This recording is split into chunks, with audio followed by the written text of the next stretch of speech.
ओम नमो भगवते वासुदेवाय। आप सभी भक्तों को मेरी ओर से राम राम। आज हम सुनेंगे मार्गशीर्ष मास का अध्याय 7। अगर आपने प्रथम अध्याय से नहीं सुने हैं तो मेरे चैनल पर अपलोडेड आप सुन सकते हैं। अब हम सुनेंगे भगवान श्री कृष्ण और गरीब ब्राह्मण की कहानी, फिर सुनेंगे आगे का अध्याय। बोलिए श्री कृष्ण भगवान की जय। आइए हम कथा को रसपान कर लेते हैं। एक दिन भगवान श्री कृष्ण और अर्जुन बातें करते हुए महल से दूर निकल गए। घूमते घूमते उन्होंने एक मार्ग में गरीब ब्राह्मण भिक्षा मांगते हुए मिला। अर्जुन को उस ब्राह्मण पर दया आ गई। अर्जुन ने श्री कृष्ण से कहा कि हमें इस ब्राह्मण की मदद करनी चाहिए। श्री कृष्ण ने कहा, अर्जुन, इसे अपने कर्मों का फल भोग लेने दीजिए। यह अपने कर्मों का फल भोग रहा है। लेकिन अर्जुन नहीं माना और उसे सोने के सिक्कों से भरी एक थैली दी। अब ब्राह्मण सोने के सिक्कों की थैली लेकर बहुत ही प्रसन्न हुआ और सिक्के लेकर अपने घर चल दिया। रास्ते में उसे एक चोर मिला। उस चोर ने ब्राह्मण के सिक्के लूट लिए। ब्राह्मण यह देखकर बहुत ही दुखी हुआ और अपने भाग्य को कोसता हुआ आगे पुण्य भिक्षा मांगने चला गया। अगले दिन जब अर्जुन और कृष्ण उधर से गुजरे तो उन्होंने फिर से उस ब्राह्मण को भीख मांगते देखा। अब अर्जुन और श्री कृष्ण उस ब्राह्मण के पास आए। तब उन्हें चोरी की बात पता चली। अर्जुन ने फिर से उस पर दया करते हुए उसे एक बड़ा सा हीरा दे दिया। ब्राह्मण घर पहुंचा। उसने हीरा एक पुरानी घड़े में रख दिया और वो सोने चला गया। अगले दिन ब्राह्मण के उठने से पहले उसकी पत्नी पानी भरने नदी की ओर जा रही थी। पानी भर के लाते समय उसके हाथ से घड़ा फिसल कर गिर गया और टूट गया। ब्राह्मण की पत्नी को याद आया कि घर में एक पुराना घड़ा है जिसका प्रयोग नहीं होता। उसने सोचा क्यों न उसी में पानी भरकर लाया जाए। वो घर आई और घड़ा उठाया वापस पानी भरने चली गई। नदी में जब उसने घड़ा डुबोया तो हीरा घड़े से निकलकर पानी में बह गया। जब वो घर आई तो उसने देखा ब्राह्मण पूरे घर में कुछ खोजता घूम रहा था। ब्राह्मण ने जब अपनी पत्नी के हाथ में उस घड़े को देखा, घड़े में सिर्फ पानी भरा हुआ था और वह समझ गया उसके साथ क्या हुआ होगा और वह हताश निराश होकर ब्राह्मण पुनः अगले दिन भीख मांगने चला गया।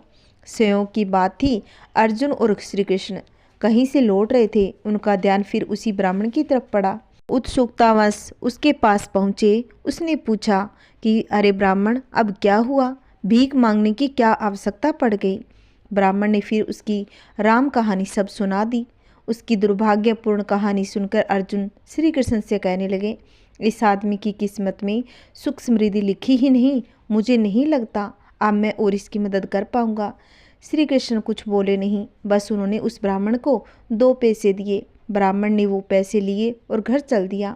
ब्राह्मण के जाने के बाद अर्जुन बोले, जब मैंने इतना सोना हीरा देने के बाद भी उसका भला नहीं हुआ तो आपके 2 पैसे से क्या इसका भला होगा?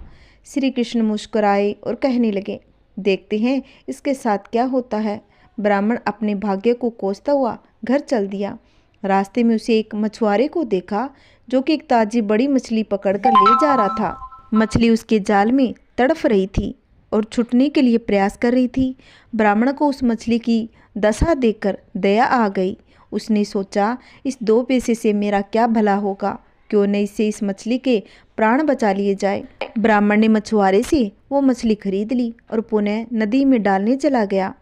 नदी में फेंकने से पहले उसने देखा कि मछली के मुंह में कोई बड़ी वस्तु अटकी हुई थी जिसकी वजह से वो सांस नहीं ले पा रहा था।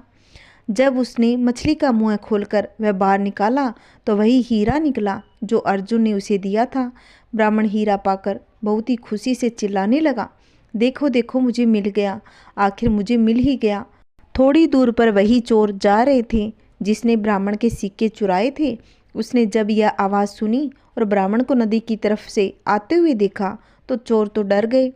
चोर ने उसे देखकर पहचान लिया था, यह वही व्यक्ति है जिसके सिक्के उसने चुराए थे। ब्राह्मण के चिल्लाने की आवाज़ सुनकर उसे लगा कि ब्राह्मण ने उन्हें पहचान लिया होगा। अब वो उसे पकड़वा कर सजा दिलवा देगा। चोर ने ब्राह्मण के पैर पकड़ लिए और बोला, अरे भाई, मुझे माफ़ कर दो, अपने सिक्के ले लो, पर मुझे सज़ा मत दिलवाना, मुझसे बड़ी गलती हो गई। ब्राह्मण क्या बोला तो सारा माजरा समझ गया। उसने चोर को माफ़ किया और अपने सिक्के लिए और खुशी से मगन होकर घर चला गया। अगले दिन ब्राह्मण सीधे अर्जुन के पास पहुंचा, उन्हें सारी बात बता दी। ब्राह्मण ने अर्जुन को धन्यवाद दिया और कहा, उसके जाने के बाद अर्जुन जी श्री कृष्ण से कहने लगे कि हे प्रभु, यह क्या चमत्कार है। मेरे सिक्के और हीरे तो उसकी सहायता नहीं कर पाए, पर आपके दिए हुए 2 पैसों ने कमाल कर दिया। इसका कारण जरा स्पष्ट करें। श्री कृष्ण कहने लगे, अर्जुन, यह चमत्कार नहीं, सृष्टि का नियम है जिस पर दुनिया काम करती है। जब उसके पास ढेर सारे सिक्के और हीरे थे, वह सिर्फ अपने बारे में सोच रहा था, अपनी ज़रूरतों के बारे में सोच रहा था। लेकिन जब उसके पास 2 पैसे थे तो भी उसने उस मछली के भले के लिए खर्च किए। इसलिए उस ब्राह्मण की ज़रूरतों की जिम्मेदारी मैंने ले ली। हे अर्जुन, सत्य बात यह है कि जब तुम किसी दूसरे व्यक्ति के दुख दर्द से दुखी हो जाते हो, अपने सिवा किसी और के बारे में चिंता करते हो और लोगों के दुख दूर करने की, उनकी ज़रूरत पूरा करने का प्रयास करते हो, तो तुम भगवान के कार्य में हाथ बंटा रहे होते हो। फिर तुमको अपनी चिंता करने की आवश्यकता नहीं। तुम्हारी ज़रूरतें, तुम्हारी सभी इच्छाएं भगवान स्वयं पूर्ण कर देते हैं। आइए भक्तों, आगे का अध्याय सुनते हैं। ओम राधाय स्वाहा। यह मंत्र कल्प वृक्ष के समान मनोवांछित फल देने वाला है और श्री कृष्ण ने इसकी उपासना की है। यह मेरे मस्तक की रक्षा करे। ओम ह्रीम श्रीम राधाय स्वाहा। यह मंत्र मेरे कपाल की तथा दोनों नेत्रों और कानों की सदा रक्षा करे। ओम ह्रीम श्रीम राधिकाय स्वाहा। यह मंत्र मेरे कपाल की तथा दोनों नेत्रों और कानों की सदा रक्षा करे। ओम राम ह्रीम श्रीम राधिकाय स्वाहा। यह मंत्र राज सदा मेरे मस्तक और केश समूहों की रक्षा करे। यह सर्व सिद्धिदायक मंत्र मेरे कपोल, नासिका और मुख की रक्षा करे। ओम क्लीम श्री कृष्णाय नमः। यह मंत्र मेरे कंठ की रक्षा करे। ओम राम रासश्रेय नमः। यह मंत्र मेरे कंधे की रक्षा करे। ओम राम रास विलासिने। यह मेरे मंत्र पृष्ठ भाग की रक्षा करे। ओम वृंदावन विलासिने स्वाहा। यह मंत्र वक्षस्थल की सदा रक्षा करे। ओम तुलसी वनवासिने स्वाहा। यह मंत्र नितंब भाग की रक्षा करे। ओम कृष्णा प्राण दिकाय स्वाहा। यह मंत्र दोनों चरणों तथा संपूर्ण अंगों की सदा और सब ओर से रक्षा करे। राधा पूर्ण दिशा में मेरी रक्षा करे। कृष्णा प्रिया अग्नि कोण में मेरा पालन करे। रासेश्वरी दक्षिण दिशा में मेरी रक्षा का भार संभाले। गोपेश्वरी नृत्य कोण में मेरा संरक्षण करे। निर्गुणा पश्चिम तथा कृष्ण पूजिता वायश्य कोण में मेरा पालन करे। और मूल प्रकृति ईश्वरी उत्तर दिशा में निरंतर मेरा संरक्षण करे। और सर्व पूजिता सर्वेश्वरी सदा ईशान कोण में मेरी रक्षा करे। महाविष्णु जननी जल स्थल आकाश सौपन और जागरण में सदा सब ओर से मेरा संरक्षण करे। हे दुर्गे, यह परम उत्तम श्री गजमंगल कवच मैंने तुमसे कहा। यह गुड़ से भी परम गुड़तर तत्व है। इसका उपदेश हर एक को नहीं देना चाहिए। मैंने तुम्हारी स्नेहवश इसका वर्णन किया। किसी अनधिकारी के सामने इसका प्रवचन नहीं करना चाहिए। जो वस्त्र आभूषण और चंदन से गुरु की विधिवत पूजा करके इस कवच को कंठ या दाहिने भाग में धारण करता है, वह भगवान विष्णु के समान तेजस्वी हो जाता है। 100 लाख जप करने पर यह कवच सिद्ध हो जाता है। यदि किसी को यह कवच सिद्ध हो जाए तो वह आग से भी नहीं लगता। हे दुर्गे, पूर्व काल में इस कवच से धारण करने से श्री राजा दुर्योधन ने जल और अग्नि का संबंध करने से निश्चित रूप से दक्षता प्राप्त कर ली थी। मैंने पहले पुष्कर तीर्थ में सूर्य ग्रहण के अवसर पर सनत कुमार को इस कवच का उपदेश दिया था। सनत कुमार ने मेरु पर्वत पर संदीपनी कवच प्रदान किया था। संदीपनी ने बलराम को और बलराम ने दुर्योधन को इस कवच का उपदेश दिया था। इस कवच के धारण करने से जीवन मुक्त हो जाता है। जो राधा नाम की उपासक होकर इस कवच का भक्ति भाव से पाठ करता है, वह वैष्णव की तरह तेजस्वी हो जाता है तथा राजसूय यज्ञ का फल पाता है। संपूर्ण तीर्थों में स्नान, सब प्रकार का दान, संपूर्ण व्रतों में उपवास, पृथ्वी की परिक्रमा, समस्त योगों की दीक्षा का ग्रहण करना और सदैव सत्य की रक्षा, नित्य प्रति कृष्ण की सेवा और श्री कृष्ण नैवेद्य का भक्षण, चारों वेदों का पाठ करने पर मनुष्य जिस फल को पाता है वह निश्चय ही इस कवच के पाठ से पा लेता है। राज दरबार पर शमशान भूमि में और सिद्धों और व्याघ्रों से भरे हुए दावानल वन में विशेष संकट अवसरों पर जो भी मनुष्य इस कवच को धारण कर लेता है वे निश्चय ही सभी पापों से छूट जाता है। हे दुर्गे, हे महेश्वरी, मैंने तुम्हारा ही कवच तुम्हें ही सुनाया है, तुमने छल करके मुझसे ही पूछ रही हो। श्री नारायण कहते हैं कि नारद इस प्रकार राधिका की कथा कहकर बार बार माधव का स्मरण करके भगवान शंकर के संपूर्ण अंगों में रोमांच हो गया और उनके नेत्रों से आंसुओं की धारा बहने लगी। श्री कृष्ण के समान कोई देवता नहीं है, गंगा जैसी दूसरी नदी नहीं है, पुष्कर के समान कोई तीर्थ नहीं तथा ब्राह्मण से बढ़कर कोई वर्ण नहीं। हे नारद, जैसे परमाणु से बढ़कर सूक्ष्म, महाविष्णु, महाविराट से बढ़कर महान तथा आकाश से बढ़कर अधिक विस्तृत और दूसरी कोई वस्तु नहीं, उसी प्रकार वैष्णव से बढ़कर ज्ञानी तथा भगवान शंकर से बढ़कर योगेंद्र नहीं। हे देवेश्वर, उन्होंने ही काम, क्रोध, लोभ और मोह पर विजय पाई है। भगवान शिव सोते जागते हर समय श्री कृष्ण के ध्यान में तत्पर रहते हैं। जैसे कृष्ण है वैसे शिव है, श्री कृष्ण और शिव में कोई भेद नहीं। हे वत्स, जैसे वैष्णव में शंभु और देवताओं में माधव श्रेष्ठ है, उसी प्रकार कवचों में जगमंगल राधा कवच सर्वोत्तम है। सी यह मंगलवाचक है और वैकार का अर्थ है कि दाता जो मंगल दाता है वही शिव कहा गया है। जो विश्व के मनुष्यों का सदा संग अथवा कल्याण करते हैं वे ही शंकर कहे गए हैं। कल्याण का तात्पर्य यह मोक्ष से है। ब्रह्मा आदि देवता तथा वेदवादी मुनि ये महान कहे गए हैं। उन महान पुरुषों से जो देवता है उन्हें महादेव कहते हैं। संपूर्ण विश्व में पूजित मंगल प्रकृति ईश्वरी को महती देवी कहा गया है। उस महादेवी के द्वारा पूजित देवता का नाम महादेव है। विश्व में स्थित जितने महान हैं उन सब के वे ईश्वर है। मनुष्य पुरुष इसे महेश्वर कहते हैं। और ब्रह्मा पुत्र नारद, तुम धन्य हो जिसके गुरु श्री कृष्ण भक्ति प्रदान करने वाले साक्षात महेश्वर है। फिर तुम मुझसे क्या पूछ रहे हो? आइए दोस्तों, आगे में सुनेंगे दुर्गा की 16 नामों की व्याख्या। नारद जी बोले कि हे ब्राह्मण, मैंने अत्यंत अद्भुत संपूर्ण उपाख्यान को सुना। अब मैं दुर्गा जी के उत्तम उपाख्यान को मैं सुनाना चाहता हूँ।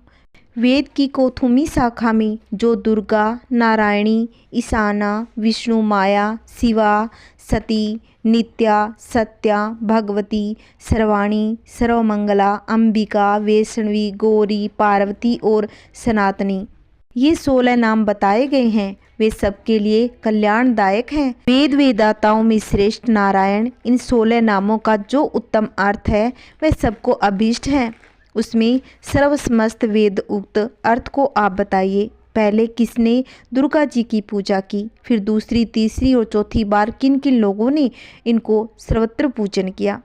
श्री नारायण जी कहने लगे, हे देवेश्वर, भगवान विष्णु ने वेद में इन 16 नामों का अर्थ किया है। तुम उसे जानते हो तो भी मुझसे क्यों पूछ रहे हो? अच्छा है, मैं आगामों के अनुसार उन नामों का अर्थ कहता हूँ। दुर्गा शब्द दैत्य, महाविघ्न, भवबंधन, कर्म, शोक, दुख, नरक, यम दंड, जन्म, महान भय तथा अत्यंत रोग के अर्थ में आता है तथा आ शब्द हंता का वाचक है। जो देवी इन दैत्य और महाविघ्न आदि का हनन करती है उसे दुर्गा कहा गया है। यह दुर्गा यश, तेज, रूप और गुणों में नारायण के समान है तथा नारायण की ही शक्ति है, इसलिए नारायणी कही गई है। ईशान शब्द संपूर्ण सिद्धियों के अर्थ में प्रयुक्त है और आ शब्द दाता का वाचक है, जो संपूर्ण सिद्धियों को देने वाली है। वह देवी ईशाना कही गई है। पूर्व काल में सृष्टि के समय परमात्मा विष्णु ने माया की सृष्टि की थी और अपनी उस माया द्वारा संपूर्ण विश्व को मोहित किया। वह माया देवी विष्णु की ही शक्ति है, इसलिए विष्णु माया कही गई है। शिवा शब्द का अर्थ है वह देवी कल्याण स्वरूपा है, शिवदायिनी है और शिव प्रिया है, इसलिए शिवा कही गई है। देवी दुर्गा सद्बुद्धि की अधिराष्ट्री है, प्रत्येक युग में विद्यमान है, पतिव्रता एवं सुशीला है, इसलिए उन्हें सती कहते हैं। जैसे भगवान नित्य है उसी तरह भगवती भी नित्य है। ब्रह्मा से लेकर तृण अथवा कीट पर्यंत संपूर्ण जगत कृत्रिम होने के कारण मिथ्या ही है। संपूर्ण दुर्गा सत्य स्वरूपा है। जैसे भगवान सत्य है उसी तरह प्रकृति देवी भी सत्य है। वे देवी दुर्गा भगवती कही गई है जो विश्व के संपूर्ण चराचर प्राणियों को जन्म, मृत्यु, जरा आदि की तथा मोक्ष की भी प्राप्ति कराती है। इसी गुण के कारण सर्व गुण कही गई है। मंगल शब्द मोक्ष का वाचक है और आ शब्द दाता का, जो संपूर्ण मोक्ष को देती है। वे देवी सर्वमंगला है। मंगल शब्द हर्ष और संपत्ति और कल्याण के अर्थ में प्रयुक्त है। जो सबको देती है वही देवी सर्वमंगला के नाम से विख्यात है। अम्बा शब्द माता का वाचक है। वे देवी सबके द्वारा पूजित और वंदित है। तीनों लोकों की माता है, इसलिए अंबिका कहलाती है। श्री देवी विष्णु की भक्त, विष्णु रूपा और विष्णु की शक्ति है। साथ ही सृष्टि काल में विष्णु के द्वारा ही उनकी सृष्टि हुई है, इसलिए उनकी वैष्णवी संज्ञा है। गौर शब्द अर्थ पीले रंग और एवं निर्मल पर ब्रह्मा परमात्मा के अर्थ में प्रयुक्त होता है और उस शब्द का परमात्मा की वे शक्ति है, इसलिए वे गौरी कही गई है। भगवान शिव सबके गुरु है। देवी उनकी सती, साध्वी और प्रिया शक्ति है। श्री कृष्ण ही सबके गुरु हैं और देवी उनकी माया, इसलिए भी उनको गौरी कहा गया है। और कल्प भेद और अन्याय भेद अर्थ में प्रयुक्त होता है। माँ पार्वती की संज्ञा है और पर्वन शब्द महोत्सव विशेष के अर्थ में आता है और उसकी अधिष्ठात्री देवी होने के नाते उन्हें पार्वती कहा जाता है। वे देवी पर्वत गिरिराज हिमालय की पुत्री है। पर्वत पर प्रकट हुई थी। पर्वत की अधिष्ठात्री देवी है, इसलिए भी उन्हें पार्वती कहा जाता है। शक्ति के बिना शिव भी सब है। समस्त आगमन शास्त्र पराशक्ति के महत्ता महिमा का गुणगान करते हैं। बिना पराशक्ति से शक्ति प्राप्त किए हुए ब्रह्मा, विष्णु तथा महेश भी रचना, पालन तथा संहार का कार्य नहीं कर सकते। स्वयं शिवजी माँ पार्वती से कहते हैं कि हे पार्वती, तुम्हारे बिना मैं सब हूँ। तुम्हारे साथ रह के ही मैं महादेव और सब कामनाओं की पूर्ति करने वाला बन जाता हूँ। आगम ग्रंथों में तो यहाँ तक बताया गया है कि शक्ति रहित शिव का तो नाम धाम अस्तित्व में नहीं रह सकता। आदि शंकर शक्ति के महिमा का गुणगान करते हुए कहते हैं कि हे माँ, आपकी शमशानवासी पति शिव के पास तो कुछ भी भक्तों को देने के लिए नहीं है, फिर भी वे महादेव की पदवी किस लिए पा सकते हैं। शक्ति के पलक बंद करते ही समस्त ब्रह्मांड प्रलय से नष्ट हो जाता है। उनके पलक खोलते ही ब्रह्मांड पुण्य अस्तित्व में आ जाता है। माता दुर्गा की उत्पत्ति कैसे हुई? असुरों के अत्याचार से तंग आकर देवताओं ने जब ब्रह्मा जी से सुना कि दैत्यराज को यह वर प्राप्त है कि उसकी मृत्यु किसी कुंवारी कन्या के हाथ से होगी, तो सब देवताओं ने अपने समस्त तेज से देवी के इस रूप को प्रकट किया। विभिन्न देवताओं की देह से निकले हुए इस तेज से ही देवी के विभिन्न अंग बने। भगवान शंकर के तेज से देवी का मुख प्रकट हुआ। यमराज के तेज से मस्तक के केस, विष्णु के तेज से भुजाएं, चंद्रमा के तेज से सतन और इंद्र के तेज से कमर, वरुण के तेज से जंगा और पृथ्वी के तेज से नितंब, ब्रह्मा जी के तेज से चरण, सूर्य के तेज से दोनों पांव की उंगलियां, प्रजापति के तेज से सारे दांत, अग्नि के तेज से दोनों नेत्र, संध्या के तेज से भौहें, वायु के तेज से कान तथा अन्य देवताओं के तेज से देवी के भिन्न भिन्न अंग बने। और फिर शिवजी ने उस महाशक्ति को अपना त्रिशूल दिया। महालक्ष्मी ने कमल का फूल, विष्णु ने चक्कर, अग्नि ने शक्ति व बाणों से भरे तरकस, प्रजापति ने स्फटिक मणियों की माला और वरुण ने दिव्य सर्प, हनुमान जी ने गदा, शेषनाग जी ने मणियों से सुशोभित नाग, इंद्र ने वज्र, भगवान राम ने धनुष, वरुण देव ने पास व तीर, ब्रह्मा जी ने चारों वेद, हिमालय पर्वत ने सवारी के लिए सिंह प्रदान किया। अब आगे कथा में सुनेंगे सूरत और समाधि वेश्या का मेदस के आश्रम पर जाना। नारद जी के प्रश्न का उत्तर देते हुए भगवान नारायण कहने लगे कि ध्रुव के पुत्र तथा उत्कल के पुत्र बलवान नंदी स्वयंभू मनु के वंश में सत्यवादी एवं जितेंद्रिय राजा थे। उन्होंने 100 अक्षिणी सेना लेकर महामती सूरत के राज्य के चारों ओर घेर लिया। नारद दोनों पक्षों में पूरे 1 वर्ष तक निरंतर युद्ध होता रहा। अंत में चिरंजीव वैष्णव नरेश नंदी के सूरत पर विजय पाई। नंदी ने उन्हें राज्य से बाहर कर दिया। भयभीत राजा सूरत रात में अकेले घोड़े पर सवार हो गहन वन में चले गए। वहाँ भद्रा नदी के तट पर उनकी एक वेश्या से भेंट हो गई। हे मुने, उन दोनों ने परस्पर बंधु भाव की स्थापना की। उनमें बड़ा प्रेम हो गया। राजा वेश्या के साथ मेदस के आश्रम पर गए। भारत में सत्पुरुषों के लिए जो दुष्कर पुण्य क्षेत्र है, उस पुष्कर में जाकर राजा ने उन महातेजस्वी मुनि का दर्शन किया। मेदसी अपने शिष्यों को परम दुर्लभ और महातत्व का उपदेश दे रहे थे। राजा और वेश्या ने मस्तक झुकाकर उन मुनि श्रेष्ठ को प्रणाम किया। मुनि ने उन दोनों को अतिथियों का आदर किया, उन्हें शुभ आशीर्वाद दिया। फिर पृथक पृथक उन दोनों का शुक्ल मंगल जाति और नाम पूछा। राजा सूरत ने उन मुनिवरों को उनके प्रश्नों का उत्तर दिया कि हे ब्राह्मण, मैं राजा सूरत हूँ। मेरा जन्म चैत्र वंश में हुआ है। इस समय बलवान राजा नंदी ने मुझे अपने राज्य से निकाल दिया। अब मैं कौन सा उपाय करूँ? किस प्रकार पुनः अपने राज्य पर अपना अधिकार करूँ? यह बात बताइए। महाभाग मुनि, मैं आपकी ही शरण में आया हूँ। यह समाधि नामक वेश्य है जो बड़ा धर्मात्मा है, तथापि देववंश इसके स्त्री पुरुषों ने धन के लोभ से इनको घर से बाहर निकाल दिया।